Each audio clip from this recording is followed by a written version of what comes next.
Đi còn sao rồi? Đấy.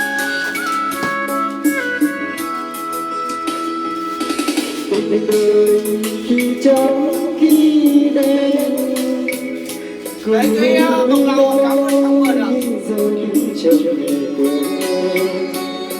Đây đang có video đây. Làm trong biết bao giờ tình nghĩa xưa chỉ còn đời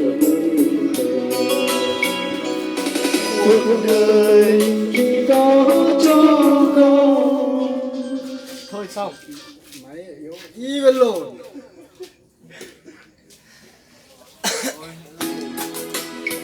Rồi khi tôi yêu người có đời được không?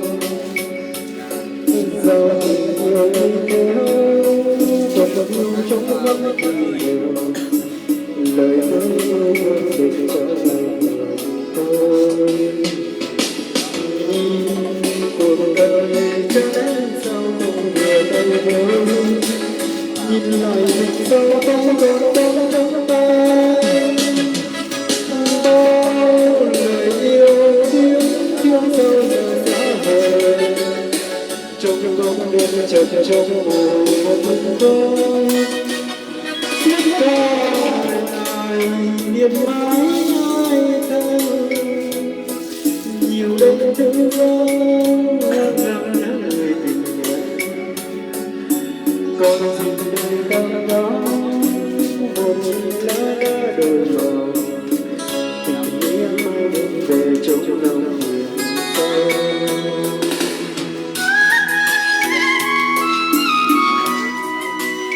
Alo nó bây giờ là ta rồi đó. Chỉ thế là số xin thế là chỉ là gì? Đó là nhớ thôi à. Nhớ rồi nè. Tụi nó giờ Superman á. Bây giờ nói cái gì rồi giờ này Superman là như thế. ok ở đây chẳng hạn Tôi là nó nè. Số món mình chơi là gì? cái này là chúng ta phải cuối mốt của chân tôi là sẽ trả lời chỉ là số xin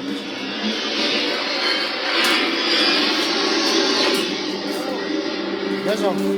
Ít chồng có gì sao đây? Lúc nào quý là thật trong tôi là nó là tổng với đồ tung kình thế.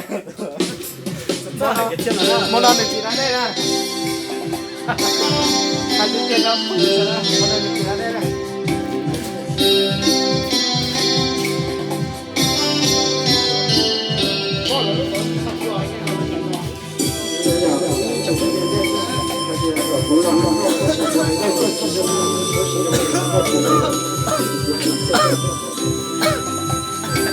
Ơi chẳng lâu lâu lên chẳng hỏi ít ca là nhất đâu là mơ.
Chỉ